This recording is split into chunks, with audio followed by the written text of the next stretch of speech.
أنا شرعي ما أقول بحي وشرعي السلام عليكم ورحمة الله تعالى وبركاته. كلنتي هابون دي lahaantiinba daawadayaal ku soo dhawaada Hal Hays Media. wararka naga soo gaaraya magaalada Jigjiga ee caasimada dawlad deegaanka Soomaalida ee wadanka Itoobiya ayaa sheegaya in fanaanka caanka ah ee Suldaan Seraar Guhaad xabsiga loo taxaabay abaara 7 subaxnimo ee saaka.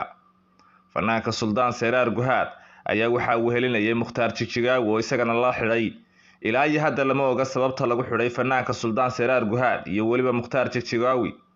waana Suldaan Seraar Guhaad ayaa muddooyinkii u dambeeyay safar ku gaala bixinayay guud ahaan baqaarada Yurub. waana Suldaan Seraar oo bishan Abriil ku casuunaa wadanka Ingiriiska gaar ahaan magaalada caasimadda London, balse ay u suurtoobi weyday kadib markii dunida uu ka dilaacay caabuqa coronavirus ama COVID-19, caabuqan oo guud ahaanba kala xidhay isu socodkii basharka aadamaha.